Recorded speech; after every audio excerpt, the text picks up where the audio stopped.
نحمده ونصلي على رسوله الكريم اما بعد فاعوذ بالله من الشيطان الرجيم بسم الله الرحمن الرحيم رب اشرح لي صدري ويسر لي امري واحلل عقدة من لساني يفقهوا قولي قال رسول الله صلى الله عليه وسلم من كان يؤمن بالله واليوم الآخر فليكرم ضيفه ومن كان يؤمن بالله واليوم الآخر فليصل رحمه ومن كان يؤمن بالله واليوم الآخر فليقل خيرا أو ليصمت۔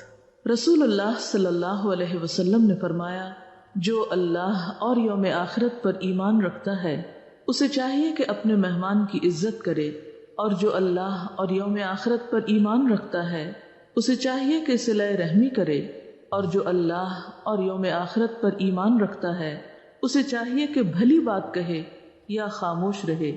من کان یؤمن باللہ والیوم الآخر فلیکرم ضیفہ۔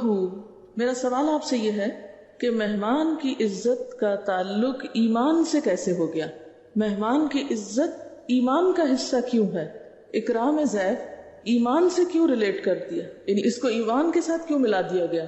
ہم جب ایمان کے بارے میں سوچتے ہیں تو ہمارے دل میں کبھی خیال آیا ہے کہ مہمان کی عزت بھی ایمانداری کا تقاضا ہے، ایماندار ہونا ہے؟ کبھی ایمان کی ڈیفینیشن میں مہمان بھی کوئی تشریف لایا ہے؟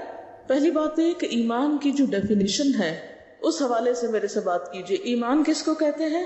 دل کا یقین، زبان کا اقرار اور عمل کی تصدیق۔ لیس الایمان بالتمنی ولا بالتحلی ولکن ہوا ما وقر فی القلب وصدقہ العمل۔ ایمان کی جو ڈیفینیشن ہے اس میں یہ بات موجود ہے کہ وہ صرف دل کی کیفیت نہیں، وہ صرف زبان کا اقرار نہیں یا زبان کا دعویٰ نہیں، وہ عمل کی بھی تصدیق ہے۔ اس عمل میں ایک تو اللہ کا حق ہے، جیسے نماز وغیرہ۔ کیوں کہا گیا جس نے جان بوجھ کے نماز چھوڑی اس نے کیا کیا؟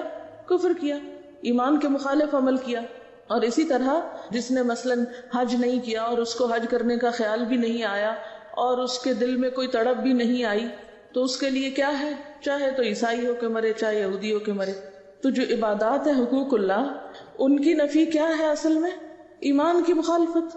اسی طرح حقوق العباد میں سے بھی بہت سی چیزیں ایسی ہیں کہ جو ایمان ہی کے پودے سے نکلی ہوئی ہیں، اس کی جڑیں زمین کے اندر ہیں، دل میں اتری ہوئی ہیں، اور اس کا اظہار زمین سے باہر ہے، بلند و بالا۔ اس کی کئی شاخیں ہیں، 70 سے زائد ہیں، بضع و 70 شعبہ والحیاء من الایمان۔ ایمان کی 70 سے اوپر شاخیں ہیں، اور حیا بھی ایمان کا حصہ ہے۔ تو اصل بات یہ ہے کہ ہم ایمان کو ایک الگ چیز کے طور پہ نہیں لے سکتے، خانوں میں نہیں بانٹ سکتے۔ آپ یہ سب انٹر ریلیٹڈ ہیں۔ آپ یہ نہیں کہہ سکتے اچھا یہ تو ہے ایمان کا خانہ، یہ ہے عبادت کا خانہ، اور یہ فلانا خانہ، اور کسی وقت میں ایک خانے میں کچھ ڈال دیا، کسی میں دوسرے میں۔ نہیں، ایسا نہیں ہے۔ یہ سب ایک ہی چیز ہے، نیچے سے اوپر تک ایک ہی ہے۔ اصلها ثابت وفرعها فی السماء۔ جڑ مضبوط ہے، شاخیں آسمان تک پھیلی ہوئی ہیں، ٹھیک ہے؟ اور جتنی جڑ مضبوط ہوگی اتنا عمل اچھا ہوگا، کیونکہ جس پودے کی جڑیں کھوکھلی ہوں، جس پودے کی جڑیں کمزور ہوں، اس کے اوپر کیا ایک بلند و بالا مضبوط درخت قائم رہ سکتا ہے؟ اکثر ایسا ہوتا ہے نا کہ بہت سی باتیں ہمیں پتہ ہوتی ہیں، ہمارے عمل میں کوئی نہیں ہوتی۔ کیوں؟ جڑیں کمزور ہیں۔ تو جس پودے کی جڑیں مضبوط ہوں اس کا عمل بھی مضبوط ہوتا جاتا ہے۔ بہت سے لوگوں کو یہ مشکل ہوتی ہے نا کہ عمل نہیں بدل رہا، عمل میں کب آئے گا؟ تو بات یہ کہ جتنی اس پودے کی نگرانی کریں گے، اس کو وقت پہ پانی دیں گے، زائد بھی نہیں دیں گے، تھوڑا بھی نہیں دیں گے، اتنا ہی وہ پھلے پھولے گا، اس کو ماحول ملے گا، اسے روشنی ملے گی، اسے غذا ملے گی۔ کچھ غذا زمین سے ملے گی، کچھ غذا فضا سے ملے گی، کچھ سورج سے ملے گی، کچھ ہوا سے ملے گی، ٹھیک ہے نا؟ یاد رکھیں، غذا صرف زمین سے نہیں ملتی، پودے کو غذا صرف زمین سے نہیں ملتی، کہیں اور سے بھی ملتی، سن لائٹ سے بھی ملتی، ہوا سے، فضا سے۔ اچھا، یہاں ایک بڑا اہم نقطہ ہے سمجھنے کا، اور وہ کیا ہے کہ ایمان کی مضبوطی کے لیے صرف علم کافی نہیں۔ علم کو اگر آپ بارش کہیں یا علم کو اگر آپ پانی کہیں تو صرف کتابیں پڑھ پڑھ کے، کلاسیں اٹینڈ کر کر کے اور علم کا ذخیرہ اکٹھا کر کر کے تربیہ کی کلاسیں ہو کے پودا مضبوط نہیں ہوتا. اس سے تو بعض اوقات تو زائد پانی پہ بہنے لگتا ہے. صرف علم کافی نہیں، صرف علم کی مجلسیں بھی کافی نہیں. اچھے دوستوں کی کمپنی، اچھا ماحول، بصیرت، دوسروں کا وزڈم. کیونکہ آپ نے دیکھا ہوگا کہ جو لوگ صرف کتابی کیڑے ہوتے ہیں وہ عموماً عملی زندگی میں کچھ خاص کام نہیں کر سکتے، عمل کے کورے ہی ہوتے ہیں. اور جن لوگوں کی زندگی میں اعتدال ہوتا ہے، کتاب بھی ہوتی ہے، انسان بھی ہوتے ہیں، ماحول بھی ہوتا ہے. اٹس ویری امپورٹنٹ کہ how you carry your self. آپ اپنے آپ کو کس طرح کسی بھی مقام اور کسی بھی موقع پر کس انداز میں پیش کرتے ہیں. آپ کا اٹھنا بیٹھنا کاؤنٹ کرتا ہے، آپ کا ہنسنا بولنا مسکرانا سب کچھ کاؤنٹ کرتا ہے. تو ایمان جو ہے وہ تو ایک بیج ہے. بیج ایکولی نیچے اور اوپر بڑھتا ہے، اور ایک اچھے پودے کے بڑھنے کے لیے صرف پانی دینا کافی نہیں، اس کے لیے اوپر کا ماحول. اور پھر آپ دیکھیں کہ جو اچھا پودا ہوتا ہے نا، اور جس کو ایک بلند مقام مل جاتا ہے، اس کے لیے تو کیا بھی کافی ہو جاتا ہے؟ فطل، شبنم بھی کافی ہے، اوس بھی کافی. بعض اوقات میں دیکھتی ہوں کہ کچھ جگہوں پہ ایسے پودے یا خوبصورت گھاس اگی ہوئی ہوتی ہے، تو پانی نہیں بھی ہوتا تو بعض اوقات کافی دن سروائیو کر بھی جاتے ہیں. تو اس میں سوچتی ہوں کہ بارش بھی نہیں ہوئی، پانی بھی نہیں دیا، کیسے سروائیو کر گئے؟ تو پھر مجھے خیال آتا ہے کہ یہ شبنم تھی. تو جو اچھے پودے ہوتے ہیں ان کے لیے رات کو پڑنے والی اوس بھی کافی ہو جاتی ہے. تھوڑا علم بھی بہت ہو جاتا ہے، تھوڑی تھوڑی پھوار بھی پڑتی رہے تو بہت فائدہ ہو جاتا ہے ان کو، وہ سروائیو کر جاتے ہیں. لیکن کچھ پودے جن کے اپنے اندر کوئی جان نہیں، وہ نہیں بڑھتے. جو سطح زمین پر ہوتے ہیں، جن کی جڑیں مضبوط نہیں ہوتی، کیونکہ آپ نے دیکھا نا زمین کے اندر بھی تو ایک ویٹنس ہے نا، ایک تری ہے نا. زمین کو اگر آپ کھودنا شروع کر دیں تو تھوڑی دیر کے بعد کیا نکلتا ہے نیچے سے؟ گیلی مٹی آنے لگتی ہے، جس کو سرا کہتے ہیں. قرآن پاک میں اللہ تعالیٰ فرماتے ہیں وَمَا تَحْتَ الثَّرَى، سرا کہتے ہیں گیلی مٹی کو. ایک زمین کے اوپر جو ہے وہ خشک ہے، پھر اس کے بعد اندر ایک نیچرل تری یا نمی موجود ہے. تو جن درختوں کی جڑیں مضبوط ہوتی ہیں ان کو کچھ نیچے سے تر مٹی سے غذا مل جاتی ہے، اور کچھ شبنم اوس وغیرہ ملا کے کام کر جاتے ہیں، اور وہ سخت موسموں میں بھی ہارڈ شپ برداشت کر لیتے ہیں اور بڑھتے رہتے ہیں، مرتے نہیں ہیں، ختم نہیں ہوتے. لیکن جو پودا ناکارہ ہوتا ہے بذات خود جھاڑ جھنکار ہے، یا پھر یہ کہ وہ جڑیں نیچے نہیں ہیں، تو اس کو یہ چیزیں فائدہ نہیں دیتی. ٹھیک ہے، تو ہمارے عمل کا انحصار ہمارے ایمان پر ہے. یاد رکھیے، خواہ اکرام ضیف ہو یعنی مہمان کی عزت ہو، خواہ رشتہ داروں سے اچھا سلوک ہو، خواہ اچھی بات کرنا ہو جس میں دوسروں کے لیے تکلیف نہ ہو، یہ سب کچھ ایمان سے جڑا ہوا ہے. جیسا ایمان ہوگا ویسا ہی عمل ہوگا. اچھا، یہاں ہو سکتا ہے آپ کے ذہن میں ایک سوال آئے کہ بعض لوگوں کا ایمان تو نہیں ہوتا مگر ان کا اخلاق بہت اچھا ہوتا ہے، یا کچھ چیزوں میں بہت اچھے ہوتے ہیں، ہوتا نا ایسے، تو وہ کیسے ہو جاتا ہے؟ ایمان کے علاوہ بھی کچھ اسباب ایسے ہوتے ہیں جو انسان کو مجبور کر دیتے ہیں. بعض موٹیوز، مفادات، دباؤ، پریشرز ایسے ہوتے ہیں کہ جو انسان کو اچھا بننے پر مجبور کر دیتے ہیں. اور عموماً پھر یہ ایسا ہوتا ہے کہ جب تک وہ موٹیو موجود ہوتا ہے انسان اچھا رہتا ہے، جب وہ موٹیو ختم ہو جاتا ہے تو وہ اچھائی بھی ختم ہو جاتی. تو عموماً وہ ٹیمپریری ہوتے ہیں یا مفادات کے سہارے ہوتے ہیں. آکاش بیل کو دیکھا آپ نے؟ جڑ ہوتی ہے زمین میں، اس کی صرف اوپر ہی پھیلتی جاتی ہے، جڑ کے بغیر ہوتی ہے آکاش بیل. اور آکاش بیل کیا کرتی ہے؟ جس پودے پہ چمٹ جائے اس کو ختم کر دیتی، خود اس کے اوپر چھا جاتی. ایسے بھی ہوتا ہے کہ بعض اعمال یا بعض موٹیوز جن کے نیچے کوئی بڑی بنیاد نہیں ہوتی، وہ دوسروں کے سہارے یعنی بغیر ایمان کے پھر بعض موٹیوز یا بعض اور اسباب یا وجوہات کی بنا پر وہ پلتے پھولتے رہتے ہیں، بڑھتے رہتے ہیں. لیکن ایسی چیزوں کا بڑھنا اور پھلنا پھولنا بسا اوقات انسانیت کے بڑے فائدے میں نہیں ہوتا. اس میں پھر کیا ہوتا ہے؟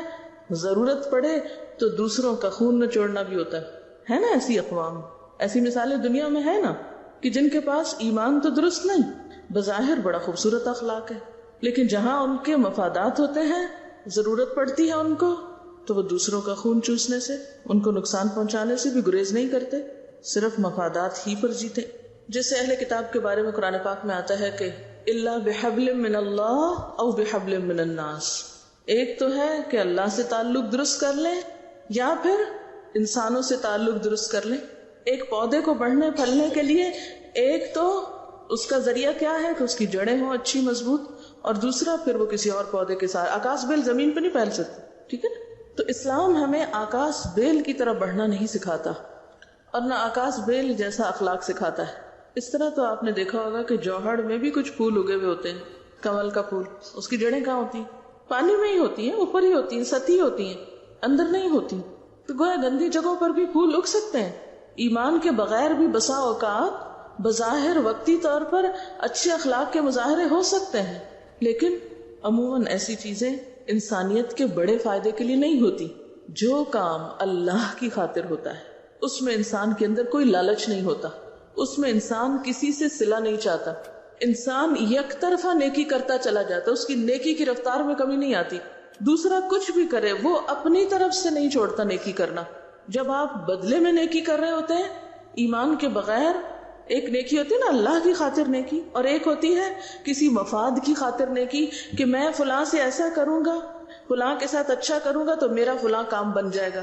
ایک یہ سبب ہو سکتا ہے، یعنی ہم عام طور پر جب کوئی اچھا کام کسی کے ساتھ کرنے لگتے ہیں، کسی کے ساتھ احسان کرتے ہیں، تو اس میں دو اسباب ہو سکتے ہیں۔ ایک کسی وقتی فائدے کی خاطر، یعنی کسی سے کچھ لینا مقصود ہے تو اس کو ایک رشوت دے دیں۔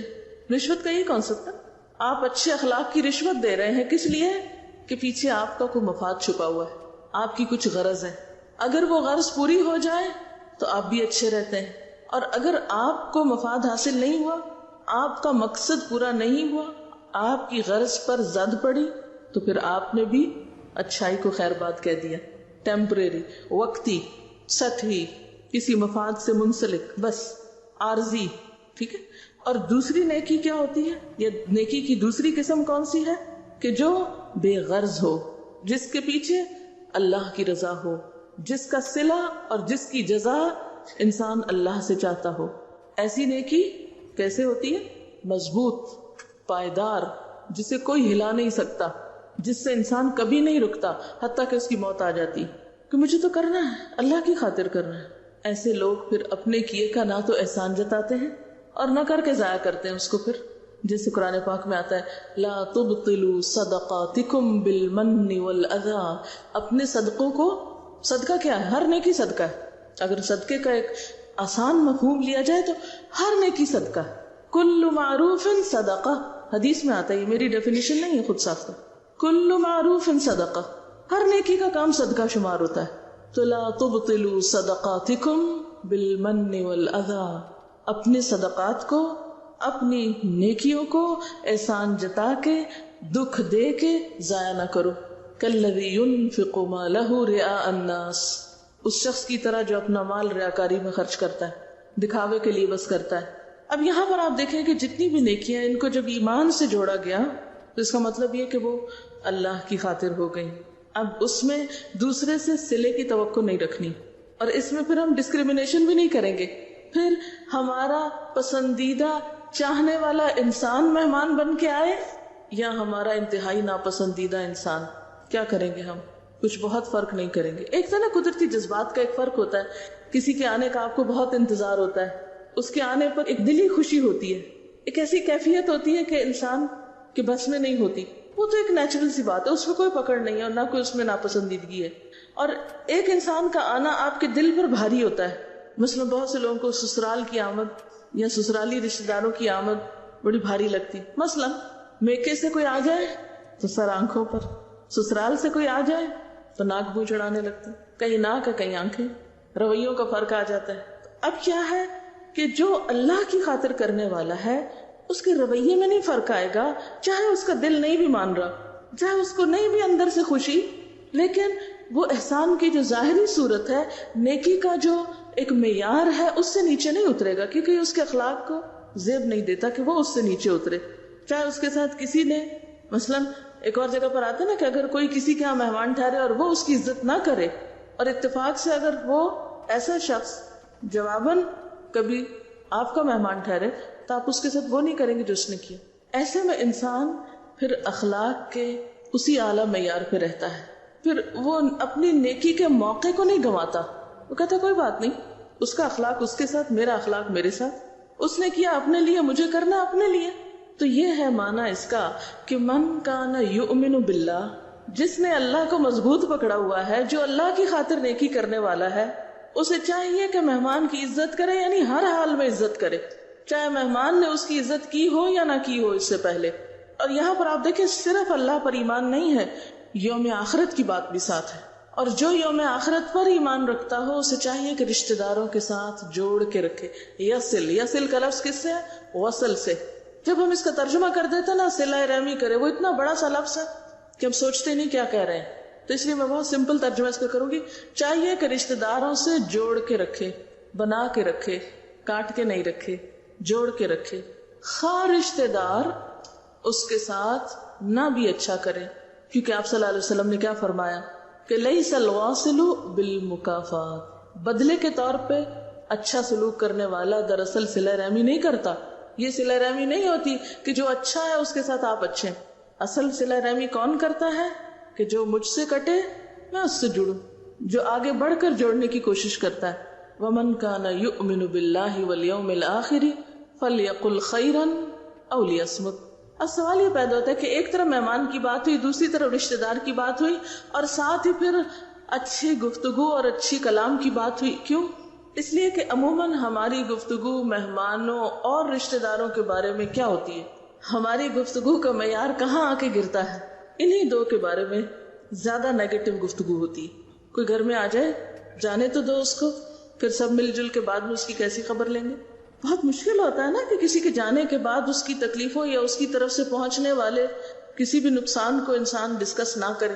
اور اسی طرح رشتہ داروں سے مل کے آئے یا رشتہ داروں کی باتیں، عام طور پر خراب گفتگو میں نمبر 1 رشتہ داروں کی برائیاں، چاہے قریب کے ہوں چاہے دور کے، یا پھر آنے والوں وزٹرز ملاقاتیوں کی۔ تو جو شخص اللہ اور یوم آخرت پر ایمان رکھتا ہے وہ کیا کرے؟ جب مہمان چلا جائے تو اس کے بارے میں اگر کوئی اچھی بات ہے تو وہ کر لے، نہیں تو چپ رہے۔ اور اسی طرح رشتہ داروں کے بارے میں اگر کوئی اچھی بات کر سکتا ہے تو کر لے، ورنہ ان کی خراب باتوں کا ذکر نہ کرے، خاموشی اختیار کر لے۔ یہ ہے اعلیٰ اخلاق، یہ ہے عمدہ اخلاق، یہ ہے انسان کی اصل قدر و قیمت اگر وہ اس پر رہے۔ عام طور پر یہ بھی ہوتا ہے کہ جب ملاقات وغیرہ ہوتی ہے تو ایک دوسرے کو تانے شانے دیتے ہیں، کوسنے سناتے ہیں، ڈھکی چھپے انداز میں کچھ ذکر کرتے رہتے ہیں۔ کسی کا ذمہ تو ہم نہیں لے سکتے کہ کوئی کرے تو ہم کیا کریں، ہمیں صرف اپنا ہی ذمہ لینا ہے۔ اگر کوئی کرے تو ہم کیا کر سکتے ہیں؟ صبر کر سکتے ہیں، لیکن جب اپنی باری آئے تو پھر اپنی طرف سے گھٹیا گفتگو نہ کریں۔ یہ گھٹیا گفتگو ہوتی ہے، کسی کا مذاق اڑانا، کسی کو تانے دینا اور کسی پہ چوٹیں کرنا، یہ گھٹیا گفتگو ہوتی ہے۔ گھٹیا گفتگو کرنے والے خود اپنے معیار کو نیچے کر لیتے ہیں۔ اس کے پیچھے ایک بڑی بات، ایک بڑی مشکل یہ بھی ہوتی ہے کہ جو چپ رہ جائے، کیونکہ اللہ کے رسول صلی اللہ علیہ وسلم تو فرماتے ہیں چپ رہ جاؤ، او لیصمت۔ ہم کیا کہتے ہیں، یہ کیا سمجھتے ہیں جو چپ رہے وہ بڑا بے وقوف ہے، وہ تو انتہائی بدو، اس کو تو جواب ہی نہیں دینا آتا، وہ تو اللہ میاں کی گائے ہے، اس کو احمق سمجھتے ہیں یا پھر مغرور سمجھتے ہیں۔ اگر کوئی چپ ہو جائے ایسی گفتگو پر تو اس کو مغرور سمجھتے ہیں، خصوصاً جب کوئی دوسرا اکسائے کہ دیکھو اب جواب نہیں بن پا رہا، اب میرے ڈر سے تم نہیں بول پا رہے نا، کوئی بات ہو تو بولے نا، میں سچا ہوں نا اس لیے تم نہیں بول پا رہے، وغیرہ وغیرہ۔ بعض لوگ سمجھتے ہیں کہ اگر کسی کی غلط بات پہ خاموش رہیں گے تو گویا ہم نے بھی غلط بات پہ ان کا ساتھ دیا۔ نہیں، ابھی چپ رہیں، کسی اور موقع پر ان کی غلطی بتا دیں۔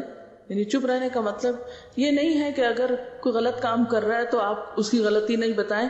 نہی عن المنکر کا مطلب یہ ہے کہ دوسرے کو بھی غلطی سے روکا جائے، وہ تو بتایا جائے گا لیکن کسی اور موقع پہ بتا دیا جائے، کیونکہ انصر اخاک ظالما او مظلوما، اپنے بھائی کی مدد کرو خواہ وہ ظالم ہو یا مظلوم۔ مظلوم کی مدد تو سمجھ میں آتی ہے، ظالم کی مدد کیا ہے؟ اس کو ظلم سے روکا جائے۔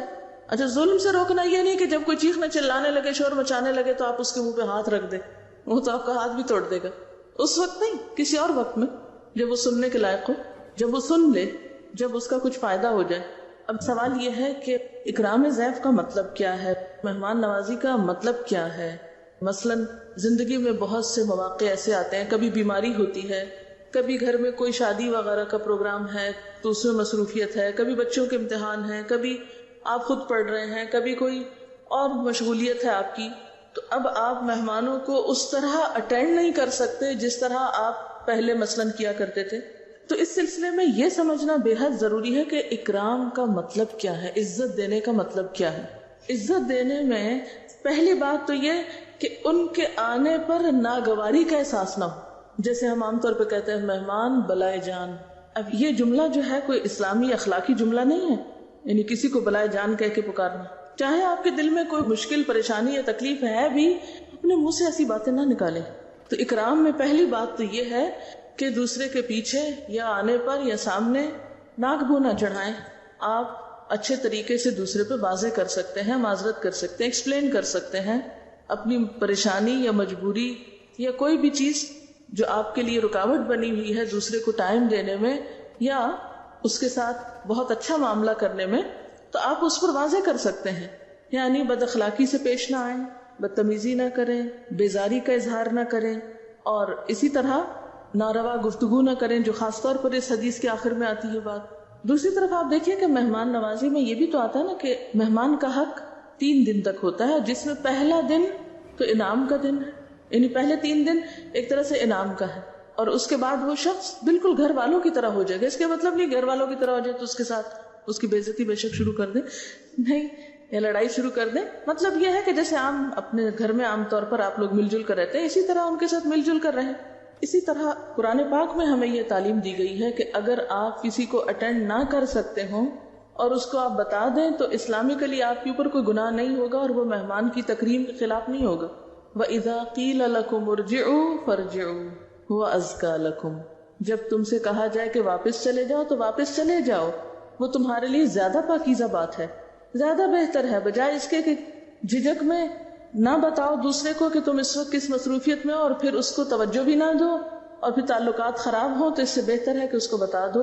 مثلا کسی نے مجھے فون کر کے کہا کہ میں فلاں تاریخ کو آپ کے پاس آنا چاہتی ہوں، کسی دوسرے شہر سے کال تھی.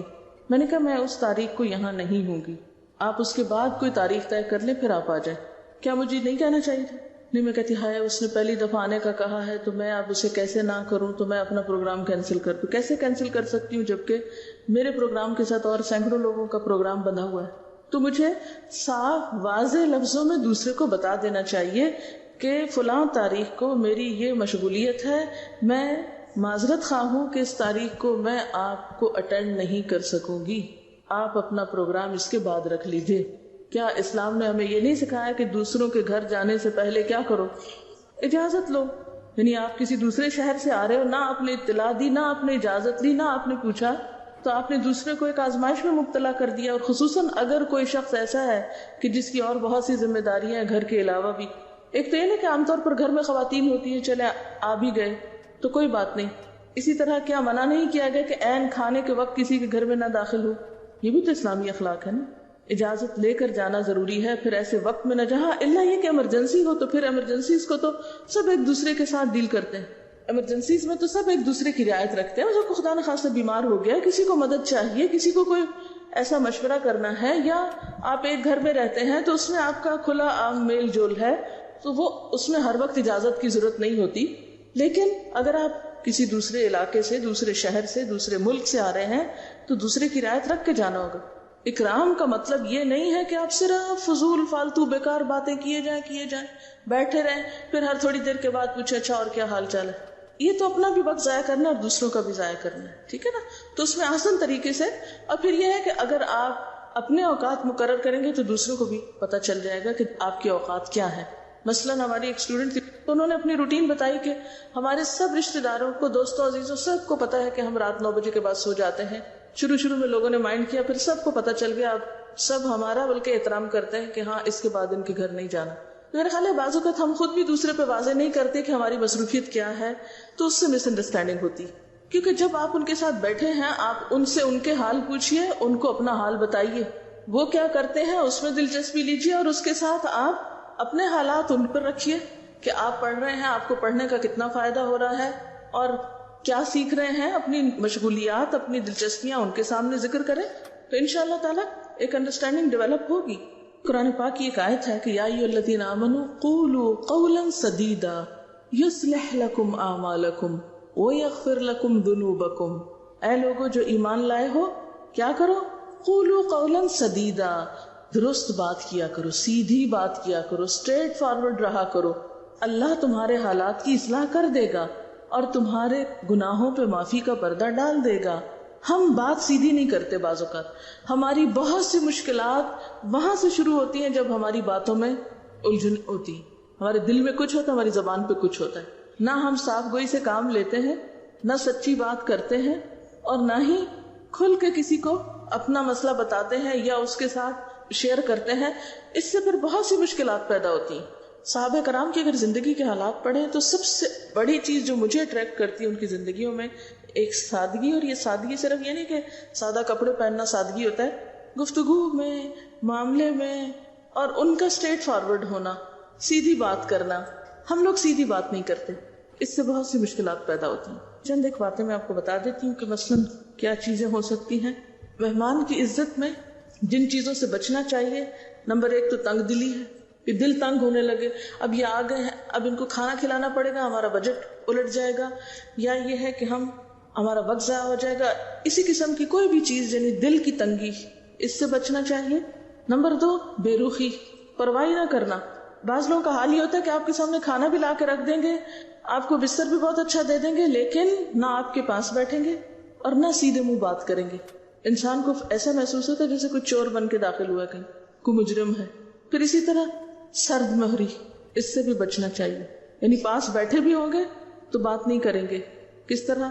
یعنی ایک کولڈ لیس کا رویہ، اس میں کوئی مسکراہٹ نہیں، کوئی بات نہیں، کچھ نہیں، بس ایک بیریئر ہے، ایک حجاب ہے دونوں کے درمیان.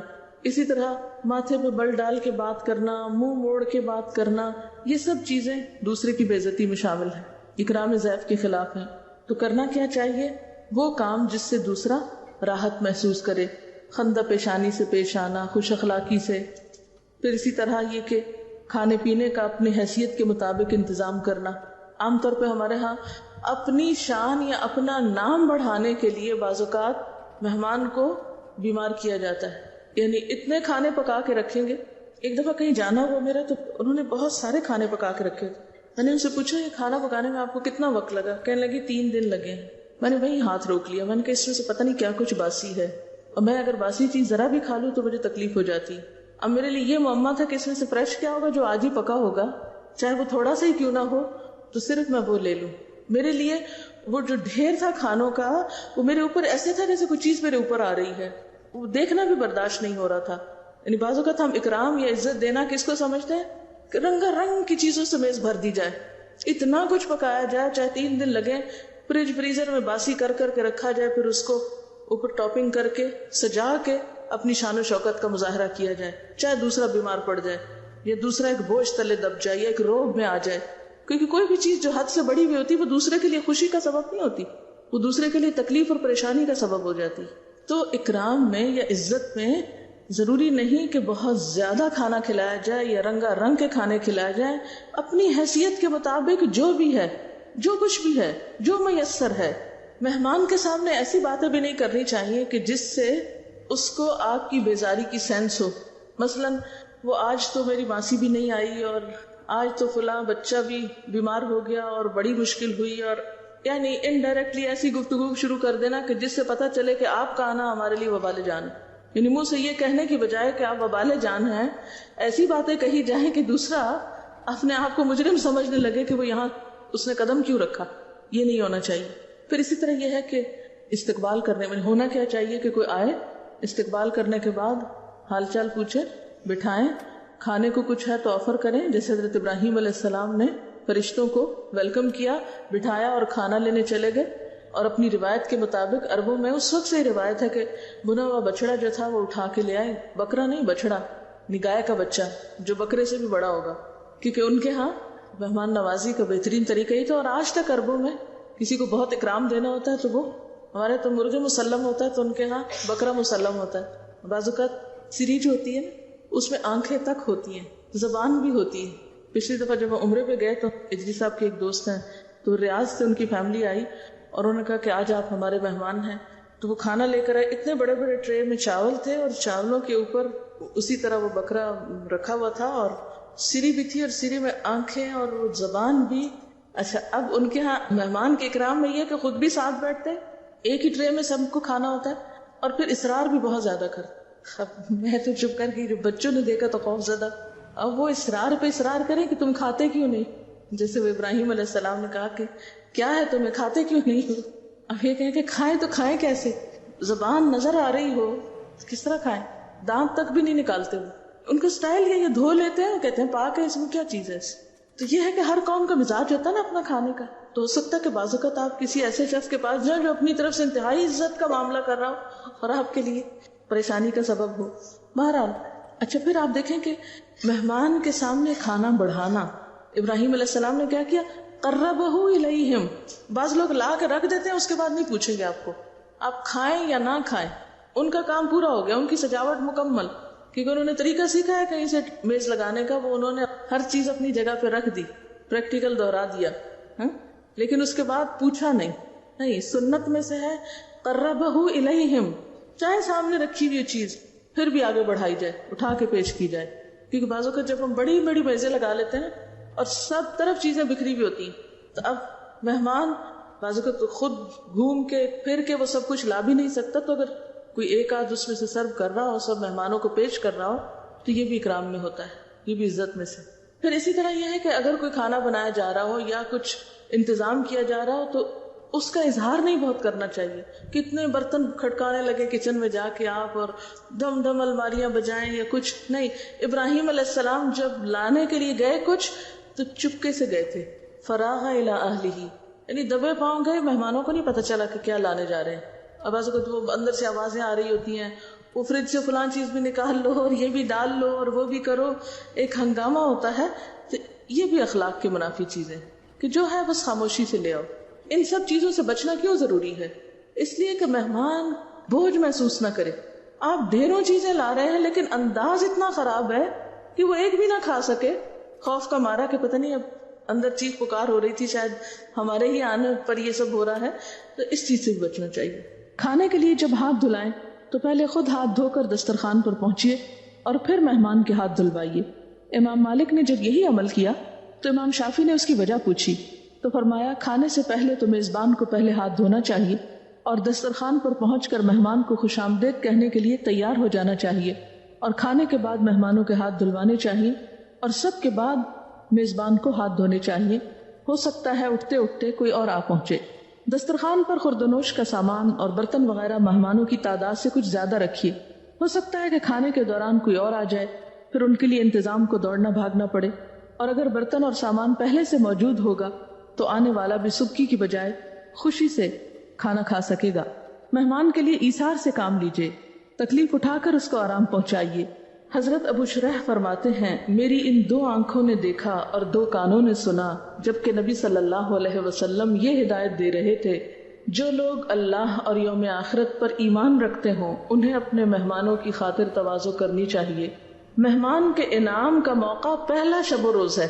مہمان کے انعام کا موقع پہلا شب و روز ہے، یعنی سب سے بہترین چیز ایک دن کے لیے، اس کے بعد اس سے کم، پھر اس سے کم، پھر نارمل. یعنی مہمان کے اکرام میں یہ نہیں کہ اگر وہ 1 مہینہ ٹھہر رہا ہے تو 1 مہینے تک آپ قرض لے کر وہ سب کچھ پکاتے رہیں گے جو آپ نے پہلے دن پکایا تھا. اچھا، یہ جو پہلے دن کی مہمانی اس کو انعام کیوں کہا گیا؟ پہلے دن کی خاطر تواضع کو انعام اس لیے کہا گیا ہے کہ جیسے انعام دیتے اور لیتے وقت خوشی ہوتی ہے، انعام کا دینا بھی خوشی ہوتا ہے نا، اور انعام کا لینا بھی خوشی ہوتا ہے. تو اسی طرح میزبان کی آفر بھی خوشی اور مہمان کی آمد بھی خوشی کا ذریعہ، اور اس کا اپنی مہمانی کا حق وصول کرنا، یہ سب کچھ خوشیوں کا باعث. اچھا، اسی طرح مہمان نوازی میں صرف یہ نہیں ہے کہ آپ کوئی مہمان آیا ہے تو اس کو آپ صرف کھلانے پلانے پہ توجہ رکھیں. اس کی نیند، اس کے آرام، اگر اس کو واش روم کی ضرورت ہے، نماز کا وقت ہے، ان چیزوں کا بھی خیال رکھیں. کیونکہ بعض لوگ اتنی والہانہ عقیدت کا ثبوت دیتے ہیں کہ نہ آپ کو واش روم جانے دیتے ہیں، نہ آپ کو سونے دیتے ہیں، نہ آپ کو یکسوئی سے نماز پڑھنے دیتے ہیں. یعنی آپ کی جو انسانی ضروریات ہیں ان کا بھی خیال نہیں رکھتے، اس کو بھی بھول جاتے ہیں، اسے فراموش کر دیتے ہیں. کیونکہ وہ آپ کو بہت چاہتے ہیں، وہ اتنے خوش ہیں کہ آپ کو چند لمحوں کے لیے بھی اپنی نگاہوں سے اوجھل نہیں ہونے دینا چاہتے. تو یہ جو ایکسٹریمزم ہے یہ بھی نقصان دہ ہے، یہ بھی ٹھیک نہیں. ہمارے والد ہمیشہ مہمان کو خود جائے نماز بچھا کے دیتے تھے. بہت دفعہ ایسا ہوتا ہے کہ آپ کہیں جاتے ہیں، آپ کو یہ نہیں پتا چلتا قبلہ کدھر ہے. کبھی آپ گھر کے بچے سے پوچھتے ہیں تو بالکل الٹا رخ بتا دیتا ہے. امام شافعی کو امام مالک کے خادم نے ایک کمرے میں ٹھہرانے کے بعد کہا حضرت قبلے کا رخ یہ ہے، پانی کا برتن یہاں رکھا ہے، بیت الخلا اس طرف ہے. یعنی ایک دوسری انتہا یہ ہے کہ آپ بالکل بٹھا کے اس کو گیسٹ روم میں خود بھول جائیں، اسے فراموش کر دیں، اور پھر ساتھ جب سامنے آئے تو کہیں وہ چونکہ ہم آپ کے لیے کھانا بنا رہے تھے اس لیے آپ کو نظر نہیں آئے. نہیں، آنے کے بعد اب ڈپینڈ کرتا ہے نا کہ کوئی کتنی دیر کے لیے آیا. آئیں، ویلکم کریں، سلام دعا کریں، حال چال پوچھیں، بٹھائیں. دور سے آیا ہے تو اس کو واش روم کا بتائیں. اگر اسے نہانے کی ضرورت ہے، جیسے بازو کی گرمی کا موسم ہے، یہ سفر بہت طویل ہے، تو اس کا بندوبست کریں، اس کے بستر کا بندوبست کریں، اس کو جائے نماز بچھا کے دیں. اس کو اگر کھانے کا وقت ہے تو کھانا کھلائیں، چائے کا وقت ہے تو چائے پلائیں. یعنی کچھ بھی حسب حالات، کیونکہ بعض اوقات ایسا ہوتا ہے کہ مہمان کے کھانے کا وقت ہوتا ہے اور آپ کی چائے کا وقت ہوتا ہے. تو ایسی چیزوں کا بھی جو بظاہر دیکھنے میں بہت چھوٹی چھوٹی ہوتی ہیں لیکن دوسرے کے لیے خوشی یا تکلیف کا سبب بنتی ہیں، تو اس میں فرق کرنا بے حد ضروری ہے. پھر اسی طرح یہ ہے کہ بعض اوقات دوست احباب ہوتے ہیں، رشتے دار ہوتے ہیں، بہت وہ لوگ ہوتے ہیں جن سے بہت محبت ہوتی ہے، پھر ہمارا جی چاہتا ہے بہت باتیں کریں. اچھا، عام طور پہ مہمانوں کی آمد پہ کیا ہوتا ہے؟ رات جگہ ہوتا ہے نا، خصوصاً اگر کزنز وغیرہ یا رشتے دار ایسے مہمان جن کے ساتھ آپ بہت فری ہوں، تو اگر وہ آئیں تو پھر تو لازمی سی بات ہے کہ آپ کو رات کو دیر تک جاگنا ہے. اچھا، آپ تو اپنے گھر میں تھے، آرام کیے ہوئے ہیں، اب آنے والا معلوم نہیں کتنی مشقت سے سفر کر کے آیا، تو ہو سکتا ہے اس کو آرام کی ضرورت ہو، لیکن اس کو جاگنا ہی جاگنا ہے کیونکہ آپ جاگنا چاہتے ہیں. تو ایسے میں اپنی خوشی کی خاطر کسی کے لیے تکلیف کا سامان پیدا کرنا یہ بھی درست نہیں، چاہے دوسرا تکلف میں نہ بھی کر سکے. اسی طرح اگر مہمان کو کسی قسم کا کوئی خطرہ ہو یا کوئی اور آ کے اس کے گھر میں بے عزتی کرنا شروع کر دے تو اس سے بھی اس کو بچائیے. بعض اوقات ایسا ہوتا ہے نا کہ آپ کے گھر میں کوئی آیا ہے، اتنے میں کوئی ایسا شخص آ گیا جو اس کا حریف ہے، رائیول ہے، یا اس کو پسند نہیں کرتا یا کسی بھی لحاظ سے اس کے ساتھ اس کی نہیں بنتی، تو وہ آ کے کوئی کریٹیسزم شروع کر دیا یا کوئی باتیں سنانی شروع کر دی کہ اور نہیں کہیں تو یہی تم ہاتھ لگے ذرا میں اپنے دل کی بھڑاس نکال لوں. تو میزبان کو چاہیے کہ پھر وہ آگے جا کے بچ بچاؤ بھی کرائے، اپنے مہمان کی عزت کرے اور کروائے. یعنی مہمان کے اکرام میں صرف خود عزت کرنا نہیں، دوسروں سے عزت کرانا بھی ہے. بعض اوقات گھر کے بچے مہمان کی بے عزتی شروع کر دیتے ہیں، خصوصاً اگر کوئی ایسا شخص مہمان آیا ہو کہ جس نے مثلاً آپ کی والدہ کو ستایا ہو یا کوئی اور ایسی تکلیف پہنچائی ہو. بعض اوقات خاندانوں میں ایسا ہوتا نا کہ جیسے ساس بہو کی نہیں بنتی، پھر دادی اماں گھر میں آئیں تو بچوں نے وہاں زرائی شروع کر دی کہ ہماری دادی نے ہماری اماں کے ساتھ یہ کیا تھا، یا پھپھی نے یہ کیا تھا، یا فلاں نے یہ کیا تھا، لہٰذا اب ہم بدلہ لیتے ہیں اپنی ماں کی طرف سے. نہیں، اگر کوئی گھر آ گیا آپ کے تو خواہ اس نے کیسی بھی آپ سے بدسلوکی کی ہو، آپ کو کوئی حق نہیں پہنچتا کہ آپ گھر آئے ہوئے شخص کی بے عزتی کریں. یہ انتہائی بد اخلاقی. اس چیز کا، اس پہلو کا بھی لحاظ رکھنا بے حد ضروری ہے کہ خود نہیں بچوں سے بھی عزت کروائیں، دیگر متعلقین سے بھی عزت کروائیں. سوال یہ کہ اگر مہمان ہماری بے عزتی شروع کر دے تو بھی صبر سے کام لیں، کیونکہ ہمارے ایمان کا حصہ یہ ہے کہ مہمان کے ساتھ نہیں برا کرنا، چاہے وہ ہمارے ساتھ نہ اچھا کر رہا ہو. ہاں، ایسا ہو سکتا ہے کہ آنے والا بھی ہمارے ساتھ بدسلوکی کر سکتا ہے، لیکن چونکہ ہم میزبان ہیں اس لیے ہمیں اپنی ذمہ داری اسی طرح نبھانی ہے. اس میں آپ دیکھیے کہ حضرت لوط علیہ السلام ہے، جب ان کے پاس فرشتے آئے اور ان کی قوم کو پتا چلا اور وہ قوم دوڑتی ہوئی آئی ان کے ساتھ برا سلوک کرنے کے لیے، تو انہوں نے کیا کہا؟ ان ہؤلاء ضیفی فلا تفضحونی واتقوا اللہ ولا تخزونی. دیکھو یہ میرے مہمان ہیں، مجھے رسوا نہ کرو، خدا سے ڈرو اور میری بے عزتی سے باز رہو. کیونکہ بعض اوقات مہمان کے سامنے اگر اہل خانہ کی بے عزتی ہونے لگے یا اہل خانہ کے ساتھ برا کوئی سلوک کرنے لگے تو اس میں بھی مہمان اپنی سبکی محسوس کرتا ہے. اسی طرح اگر گھر میں آپ کے کوئی مرد حضرات نہیں ہیں اور کوئی نامحرم مرد آپ کا مہمان بن کے آ گیا ہے تو اب آپ کیا کریں؟ نبی صلی اللہ علیہ وسلم نے خواتین کو خاص اس بات کی تلقین کی ہے کہ وہ اپنے گھر میں کسی ایسے کو نہ آنے دیں، کیونکہ تنہائی میں کسی مرد کے ساتھ بیٹھنا ہو سکتا ہے شوہر کو بدگمان کر دے کہ یہ میرے پیچھے سے کیوں آیا ہے. بعض اوقات ایسا ہوتا ہے کہ کوئی دوسرے شہر سے آتا ہے، تو اس صورت میں اگر ممکن ہو اپنے شوہر کو اطلاع کر دیں کہ فلاں شخص آ گیا، آپ گھر پہنچے اور اس کو بھی بٹھائیں.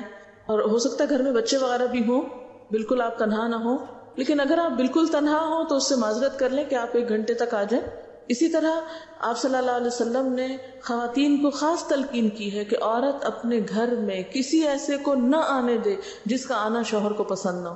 یعنی ایسے مہمانوں کو ویلکم نہ کیا جائے جن کا آنا گھر میں بگاڑ کا سبب بن جائے، آپس کے تعلقات کی خرابی کا سبب بن جائے. کیونکہ بعض لوگوں کا آنا، اور اس میں ضروری نہیں کہ صرف مرد حضرات ہی ہو سکتے ہیں، اس میں عورتیں بھی ہو سکتی. ایسی دوستیں ہو سکتی ہیں، ایسے رشتہ دار ہو سکتے ہیں کہ جن کے آنے سے گھروں میں پھوٹ پڑتی ہو یا گھر کے حالات خراب ہوتے ہوں، تو ان کے آنے کو بھی منع کیا گیا ہے۔ اس میں آپ دیکھیں کہ آپ صلی اللہ علیہ وسلم نے فرمایا ہے، ریاض الصالحین میں یہ حدیث موجود ہے کہ تمہارے کچھ حقوق تمہاری بیویوں پر ہیں اور تمہاری بیویوں کے کچھ حقوق تم پر ہیں۔ ان پر تمہارا حق یہ ہے کہ وہ تمہارے بستروں کو ان لوگوں سے نہ روندوائیں جن کو تم ناپسند کرتے ہو، یعنی گھر میں کسی ایسے کو نہ ٹھہرائیں، یعنی مہمان نہ بنائیں کہ جو تمہیں پسند نہیں۔ اس میں یہ نہیں کہ صرف مرد حضرات، اس میں عورت بھی۔ اور تمہارے گھروں میں ایسے لوگوں کو ہرگز نہ گھسنے دیں جن کا آنا تمہیں ناگوار ہو۔ کتنی واضح ہدایت ہے۔ اور سنو، ان کا تم پر یہ حق ہے کہ تم انہیں اچھا کھلاؤ اور اچھا پہناؤ۔ تو یہ بیوی کے فرائض میں داخل ہے کہ وہ ایسے معاملات میں ضرور رعایت کرے اور اس قسم کے گیسٹ کو پھر وہ ویلکم نہ کرے کہ جو گھر میں فساد کا ذریعہ ہوں۔ اسی طرح یہ ہے کہ مہمان کو صرف نوکروں یا بچوں کے سر پہ نہیں چھوڑ دینا چاہیے۔ مثلاً ہم دیکھتے ہیں کہ امام شافعی جب امام مالک کے ہاں بطور مہمان ٹھہرے تو امام مالک نے بہت عزت اور احترام سے انہیں ایک کمرے میں سلایا۔ سحر کے وقت امام شافعی نے سنا کہ کسی نے دروازہ کھٹکھٹایا اور بڑی ہی شفقت سے آواز دی، آپ پر خدا کی رحمت ہو، نماز کا وقت ہو گیا ہے۔ امام شافعی فوراً اٹھے، کیا دیکھتے ہیں کہ امام مالک کے ہاتھ میں پانی کا بھرا ہوا لوٹا ہے اور وہ دروازے پہ کھڑے ہیں۔ امام مالک امام شافعی کے استاد بھی تھے۔ امام شافعی کو کچھ شرم سی محسوس ہوئی۔ امام مالک نے محسوس کر لیا اور بہت محبت کے ساتھ بولے کہ تم خیال نہ کرو، مہمان کی خدمت تو کرنا ہی چاہیے، یعنی اگر عمر میں یا مرتبے میں کوئی چھوٹا بھی ہے آپ سے تو بھی فرض بنتا ہے۔ اور وہ مشہور حدیث تو آپ نے سنی ہوگی کہ ایک مرتبہ نبی صلی اللہ علیہ وسلم کی خدمت میں ایک شخص آیا اور بولا، حضور میں بھوک سے بےتاب ہوں، آپ نے اپنی کسی بیوی کے یہاں کہلایا، کھانے کے لیے جو کچھ موجود ہو بھیج دو۔ جواب آیا، اس خدا کی قسم جس نے آپ کو پیغمبر بنا کر بھیجا ہے، یہاں تو پانی کے سوا اور کچھ نہیں۔ آپ نے دوسری بیوی کے ہاں کہلا بھیجا، وہاں سے بھی یہی جواب آیا، یہاں تک کہ آپ نے ایک ایک کر کے سب بیویوں کے ہاں کہلوایا، سب کے ہاں سے اسی طرح کا جواب آیا۔ اب آپ اپنے صحابیوں کی طرف متوجہ ہوئے اور فرمایا، آج رات کے لیے اس مہمان کو کون قبول کرتا ہے؟ یعنی اسے بھی پتہ چلتا ہے کہ اگر آپ کے پاس مہمان نوازی کے لیے کچھ نہیں تو آپ اپنے کسی دوست، ہمسائے یا رشتہ دار سے بھی مدد لے سکتے ہیں مہمان نوازی کے لیے۔ ایک انصاری صحابی نے کہا، یا رسول اللہ، میں قبول کرتا ہوں۔ انصاری مہمان کو اپنے گھر لے گئے، گھر جا کر بیوی کو بتایا، میرے ساتھ یہ رسول اللہ صلی اللہ علیہ وسلم کے مہمان آئے ہیں، ان کی خاطرداری کرو۔ بیوی نے کہا، میرے پاس تو صرف بچوں کے لائق کھانا ہے۔ صحابی نے کہا، بچوں کو کسی طرح بہلا کر سلا دو، جب مہمان کے سامنے کھانا رکھو تو کسی بہانے سے چراغ بجھا دینا اور کھانے پر مہمان کے ساتھ بیٹھ جانا تاکہ اس کو یہ محسوس ہو کہ ہم بھی کھانے میں شریک ہیں۔ اس طرح مہمان نے تو پیٹ بھر کے کھایا اور گھر والوں نے ساری رات فاقے سے گزاری۔ صبح جب یہ صحابی نبی صلی اللہ علیہ وسلم کی خدمت میں حاضر ہوئے تو آپ نے دیکھتے ہی فرمایا، تم دونوں نے رات اپنے مہمان کے ساتھ جو حسن سلوک کیا ہے وہ اللہ کو بہت پسند آیا۔ جسے وہ آتا ہے نا، وَيُؤْثِرُونَ عَلَىٰ أَنفُسِهِمْ وَلَوْ كَانَ بِهِمْ خَصَاصَةٌ، بعض اوقات خود بھوکے رہ کے یا خود تکلیف اٹھا کر بھی دوسرے کو خوش کرنا پڑتا ہے۔ یعنی ہم بلنٹلی یہ نہیں کہہ سکتے ہمارے پاس کیا ہے جو ہم کسی کی مہمانی کریں، یا ہم کیوں کریں۔ حضرت ابو الاحوص جشمی اپنے والد کے بارے میں بیان کرتے ہیں کہ ایک بار انہوں نے نبی صلی اللہ علیہ وسلم سے پوچھا، اگر کسی کے پاس میرا گزر ہو اور وہ میری ضیافت اور مہمانی کا حق ادا نہ کرے اور پھر کچھ دنوں کے بعد اس کا گزر میرے پاس ہو تو کیا میں اس کی مہمانی کا حق ادا کروں؟ یعنی جس نے میرا حق نہیں دیا کیا میں اس کا دوں یا اس کی بے مروتی اور بے رخی کا بدلہ اسے چکھاؤں؟ آپ نے فرمایا، نہیں، بلکہ تم بہرحال اس کی مہمانی کا حق ادا کرو۔ اسی طرح مہمان سے دعا بھی کروانی چاہیے، یہ اس کو عزت دینے کے لیے، اکرام دینے کے لیے ہوتا ہے۔ حضرت عبداللہ بن بسر کہتے ہیں کہ نبی صلی اللہ علیہ وسلم میرے والد کے ہاں مہمان ٹھہرے، ہم نے آپ کے سامنے ہریسہ پیش کیا، آپ نے تھوڑا سا تناول فرمایا، پھر ہم نے کھجوریں پیش کی، آپ کھجوریں کھاتے تھے اور گٹلیاں شہادت کی انگلی اور بیچ کی انگلی میں پکڑ پکڑ کر پھینکتے جاتے تھے، شہادت کی انگلی اور بیچ کی انگلی سے پکڑتے تھے، یعنی ایک سٹائل ہے نا۔ پھر پینے کے لیے کچھ پیش کیا گیا، آپ نے نوش فرمایا اور اپنے دائیں طرف بیٹھنے والے کے آگے بڑھا دیا۔ جب آپ تشریف لے جانے لگے تو والد محترم نے آپ کی سواری کی لگام پکڑ لی، یعنی مہمان کے لیے گاڑی کا دروازہ بھی کھولنا چاہیے، رخصت کرتے وقت دروازے تک آنا چاہیے، اور درخواست کی کہ حضور ہمارے لیے دعا فرمائیں۔ نبی صلی اللہ علیہ وسلم نے دعا فرمائی، اللہم بارک لہم فیما رزقتہم واغفر لہم وارحمہم، اللہ تو نے ان کو جو رزق دیا ہے اس میں برکت فرما، ان کی مغفرت فرما اور ان پر رحم فرما۔ یہ ہے اکرام ضیف۔ سوال یہ ہے کہ اکثر بہت سارے مہمان آ جاتے ہیں اور آپ ان سب کو اکٹھا نہیں اٹینڈ کر سکتے۔